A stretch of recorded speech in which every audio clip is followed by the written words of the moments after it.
Everyone, इस video में आपको बिटकॉइन की मार्केट अपडेट दे रहा हूँ। आज के दिन की बिटकॉइन का टीए करते हैं इस वीडियो में।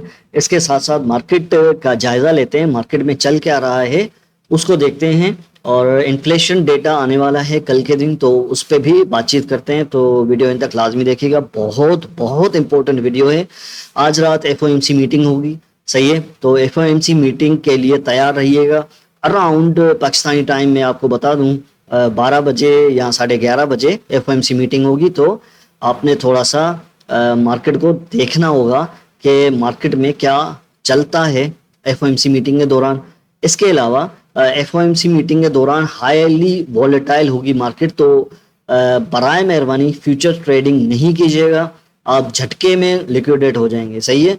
और एफओएमसी मीटिंग को सुनना ज़रूरी है, इससे आपका जो ब्रेन है ना इस तरह से वर्किंग करना शुरू करेगा कि आप मार्केट के पर्सपेक्टिव को समझने की कोशिश करने लगोगे, सही है। अच्छा, तो मैं अपना बता दूं कि 2019 से लेके अब तक मैं क्रिप्टो मार्केट में हूं। 2019 से अब तक का जितना भी एक्सपीरियंस है क्रिप्टो का मेरा, मैं चाहता हूं बिटकॉइन वाला चैनल के थ्रू आपको दिया जाए। तो इस चैनल को सब्सक्राइब करें, बेल आइकन को दबा के रखें और वीडियो को लाइक्स किया करें, ताकि मैं और भी वीडियोस बनाऊं आपके लिए, मोटिवेट हूं, सही है ना। आपको प्रीमियम कंटेंट फ्री में मिलेगा, डेली बेसिस पर आपको अपडेट्स मिलेंगी मंडे टू फ्राइडे। तो अगर आप चाहते हैं कि डेली बेसिस पर आप 2 कदम आगे रहें मार्केट से, तो काइंडली ये चैनल जरूर जरूर ज्वाइन कीजिएगा। क्यों? क्योंकि बुल जब आएगा तब आपको इस चैनल की अहमियत पता चलेगी, फिर आप भागते हुए वापस आएंगे इस चैनल के ऊपर, सही है। तो सबसे पहले मार्केट अपडेट की बात मैं कर लूं कि हमारे पास कुछ खास नहीं है मार्केट में, सिवाय इसके कि हमारे पास पीपीआई का डेटा आ चुका है, प्रोड्यूसर प्राइस इंडेक्स का डेटा, मतलब मैन्युफैक्चरिंग कॉस्ट जो है अमेरिका में क्या चल रही है इस वक्त, फूड्स को हटा के, सही है, खाने पीने की अशिया को हटा के मैन्युफैक्चरिंग में क्या चल रहा है। कि हमारे पास जो है फोरकास्ट किया जा रहा था 0.3 आने का, लेकिन 0.5 आया है, मतलब 0.2% बढ़ी है मैन्युफैक्चरिंग कॉस्ट। मैन्युफैक्चरिंग कॉस्ट बढ़ेगी तो हमारे पास गुड्स एंड सर्विसेज महंगी होंगी, खाने महंगे होंगे, चीज़ें महंगी होगी, उसके साथ इन्फ्लेशन रेट भी महंगा होगा। ये मैं बता दूं, आने वाले दिनों में 4-5 महीनों की बात करूं तो अमेरिका को बहुत मुश्किल आने वाली है, सही है। महंगाई की जो रफ्तार इन्होंने कही है फेडरल रिजर्व वालों ने कि 2% पे लाएंगे, ये इनको लाने के लिए बहुत बहुत मेहनत करनी होगी, क्योंकि इस तरह से इतना आसान नहीं होगा इनके लिए लाने के लिए। जिस तरह से ये इंटरेस्ट रेट बढ़ाए जा रहे हैं, इकोनॉमी बर्बादी की तरफ जा रही है इनकी, क्लियर कट में बता दूं आपको। और हमारे पास होपफुली ये चीज़ें सेटल होते होते 2024 भी गुजर जाएगा, 2024 का एंड मैं बता रहा हूँ, सही है। तो mid of the 2014, almost mid of the 2014 recession का भी अनाउंसमेंट हो सकता है अमेरिका की तरफ से, ठीक है। तो आपने अमेरिका की न्यूज़ को फॉलो करना होता है, क्योंकि जायंट मार्केट अमेरिका की है। अगर अमेरिका के मार्केट में कुछ भौचाल आता है तो हमारे पास मार्केट गिरती है, हमारी भी, सही है, पूरी दुनिया की मार्केट्स हिल जाती है। इसके अलावा सोने पे सुहागा ये चल रहा है कि हमारे पास वॉर लाइक सिचुएशन चल रही है इजराइल एंड हमास की। इस वजह से भी मार्केट्स पे काफी इम्पैक्ट हो रहा है इस वक्त, सही है। महंगाई की रफ्तार कम नहीं हो रही, इंटरेस्ट रेट वहीं के वहीं है, कट डाउन नहीं हो रहे, नीचे नहीं आ रहे इंटरेस्ट रेट, जिस वजह से हमारे पास मार्केट्स जो है बिल्कुल स्क्वीज आउट हो गई हैं। आपने नोट किया होगा कि बिटकॉइन जो है ऑलमोस्ट 2-3 महीने से इसी जोन में अटकी हुई है। क्यों? क्योंकि कोई वॉलेटिलिटी नहीं है, कोई ट्रेडिंग नहीं है, कुछ भी नहीं है। क्यों? क्योंकि लोग इंटरेस्ट नहीं ले रहे हैं फिल वक्त मार्केट्स के अंदर। इस वजह से मार्केट्स जो है स्टेबल हो गई हैं, स्टेबल कॉइन सुना है ना, उसकी तरह हो गई हैं। अच्छा, 1 डे टाइम फ्रेम की मैं बात करूं तो अच्छा, एक और चीज आपके साथ डिस्कस करनी है। इन्फ्लेशन रेट आएगा कल 12 बजे, शाम 6:30-7 बजे आएगा, तो इस पे थोड़ा सा ध्यान रखना है आपने, सही है। आज रात की एफओएमसी मीटिंग मिस नहीं करनी, उसको सुनना है। इसके अलावा महंगाई की रफ्तार जो है 3.6 आना जरूरी है या इससे कम। अगर इससे ज्यादा आई तो हम प्रोबेबली एक और डाउनवर्ड मूव देख सकते हैं। कहां तक जा सकते हैं वो प्रेडिक्ट करने की कोशिश करते हैं, ठीक है। सबसे पहले वन डे टाइम फ्रेम पे आपको मैं बता दूं कि हमारे पास ये सिग्निफिकेंट लेवल है 27,000 का, जो मैंने आपको कहा था ये टूटना नहीं चाहिए। क्यों? क्योंकि ये higher high, higher low, higher high, सही है। ये तीन चीजें आपने देखनी है। ये वाला जो हाई बना प्रीवियसली, ये कंज्यूम यहाँ पे हो रहा है, तो ये वन डे टाइम फ्रेम पर कंज्यूम हो गया तो मोस्ट लाइकली हम डाउनवर्ड ट्रेंड में शिफ्ट हो जाएंगे, सही है। अभी हुए नहीं, हो जाएंगे। 4 आवर टाइम फ्रेम पर हम डाउनवर्ड मूव ले चुके हैं, सही है।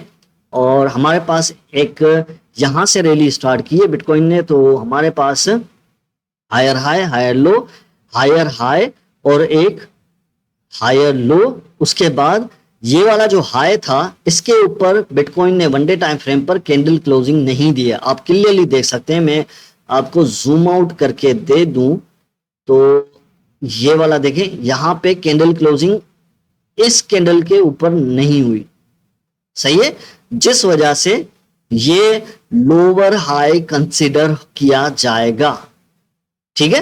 तो हमें यहां पे कैंडल क्लोजिंग नहीं मिली और इस कैंडल के ऊपर कैंडल क्लोजिंग मिल जाती तो एक नया हाई मिल जाता हमें, लेकिन नहीं मिला। तो हम एक डाउनवर्ड मूव में जा रहे हैं और प्रोबेबली जा चुके हैं, सही है। हमारे पास एक ही सहारा बचा हुआ है फिल वक्त, जो कि है 200 EMA one day time frame पे। ये अगर आज के दिन कैंडल क्लोजिंग नीचे मिल गई one day 200 exponential moving average के नीचे, तो प्रोबेबिलिटी है हम 26,000 25,000 के जोन तक जाएंगे, उसके बाद फर्दर नीचे जाएंगे, ठीक है। तो आपने थोड़ा सा मार्केट को ऑब्जर्व करके रखना है केयरफुली, सही है। मैं नहीं कह रहा कि आज ही चली जाएगी मार्केट, नहीं, लेकिन कैंडल क्लोजिंग जरूरी है। कैंडल क्लोजिंग हो गई तो प्रोबेबिलिटी जो है होगी हमारे पास कि हम एक थोड़ा सा अपसाइड बाउंस लें और फिर नीचे की तरफ लोअर हाई और लोअर लोज बनाते हुए नीचे आए, ठीक है। क्लियर है? आई होप आपको बिटकॉइन की मार्केट अपडेट क्लियर कट आपको समझ में आ गई होगी। लॉन्ग टर्म के पर्सपेक्टिव से देखूं तो बिटकॉइन कहीं नहीं जा रही, लेकिन आपको थोड़ा सा सब्र रखना पड़ेगा, सब्र करना पड़ेगा। इथीरियम की मैं बात करूं तो इथीरियम बिटकॉइन को लेके इथीरियम भी थोड़ा सा मूव किया है डाउनवर्ड की तरफ और सिग्निफिकेंट सपोर्ट, हमारी प्रोबेबिलिटी है कि ये सपोर्ट पॉसिबल है टूट जाए। तो यहाँ पे इस सपोर्ट को ध्यान से देखना है, बस इस सपोर्ट को। अगर कैंडल क्लोजिंग 1536 के नीचे मिल गई तो हम मोस्ट लाइकली नीचे के जोन टच करेंगे इथीरियम के, सही है। तो आपने थोड़ा सा केयरफुली इथीरियम को वॉच करना होगा। बीटीसी डोमिनेंस को मैं देखूं तो बीटीसी डोमिनेंस भी गिर रही है, जैसे मार्केट गिर रही है तो डोमिनेंस भी गिर रही है। मोस्ट लाइकली थोड़ा सा बाउंस मिल सकता है इसको 50 एक्सपोनेंशियल मूविंग एवरेज से, और फिर थोड़ा सा ऊपर जाके और फिर अपना ट्रेंड जो है डाउनवर्ड की तरफ मूव करे। पॉसिबल है कि हम इस लेवल तक देखें आने वाले दिनों में बीटीसी डोमिनेंस को, जो कि है 50.30% का, सही है। डॉलर की मैं बात करूं, सारी मार्केट्स डॉलर के ऊपर डिपेंडेंट होती हैं, ये आपको मैं क्लियरली बता दूं। डॉलर की मैं बात करूं तो डॉलर ने एक डाउनवर्ड ट्रेंड शिफ्ट कर दिया है और हमारे पास ये वाला लेवल है, इसके नीचे कैंडल क्लोजिंग मिलनी चाहिए फॉरवर्ड टाइम फ्रेम पे, तो हम फर्दर ये वाला लेवल टेस्ट कर सकते हैं 103 104 का, सही है। ये वाला सिग्निफिकेंट लेवल है 104.96 का। इसके बाद हम नेक्स्ट लेवल यहां तक आएंगे 103.99 का, ठीक है। इसके अलावा एक और लेवल है 102 का, यहां तक अगर आ गए तो मार्केट्स और भी बुलिश होने लगेंगी।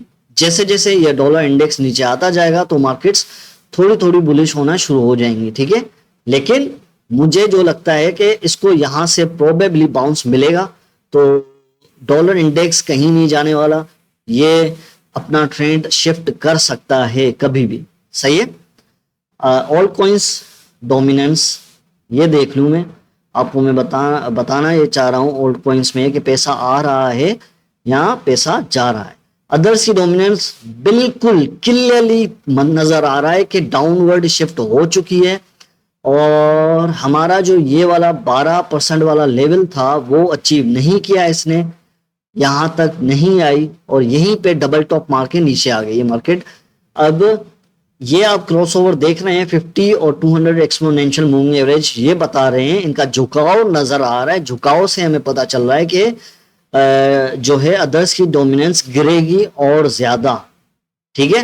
तो मोस्ट लाइकली हमें ये वाला लेवल नजर आएगा 10 का, 10.15% का आने वाले दिनों में, जिसमें आपके फेवरेट ओल्ड कॉइन्स, अच्छे ओल्ड कॉइन्स गिरते हुए नजर आएंगे, बहुत बुरे। लेकिन आपने घबराना नहीं है, यही अपॉर्चुनिटी होती है बाय करने की, यही एंट्री का टाइम होता है, सही है। जो जो मैंने अपने चैनल पे कवर किए हैं ओल्ड कॉइन्स, उनको आप बाय कर सकते हैं, सही है। अभी बिल्कुल गिरे हुए अपने लोवेस्ट जोन्स पर हैं, कल मैंने आपको डिस्कस करके बताया था, क्लियर है। आई होप आप सबको सारी चीजें क्लियरली समझ आ गई होंगी। S&P 500 की मैं बात करूं तो स्टॉक्स पंप कर रहे हैं, बिटकॉइन पंप नहीं कर रही, ये लॉजिक मुझे पहली बार नजर आ रहा है। ये थोड़ा सा ट्रिकी सिचुएशन चल रहा है फिलहाल, हो सकता है कि ये एक बेयर ट्रैप हो सकता है, लोगों को बेरिश करने के लिए ट्रैप हो, और हमें एक वी शेप रिकवरी नजर आए, जो कि पॉसिबल होगी 200 एक्सपोनेंशियल मूविंग एवरेज से। ये यहां से मार्केट वी शेप रिकवरी लेके ऊपर चली जाए 28,500 पर, इसकी प्रोबेबिलिटी है, लेकिन इतनी ज्यादा नहीं है। इस तरह का कुछ मूव दिखे हमें, प्रोबेबिलिटी है, सही है, पक्का नहीं कह सकते।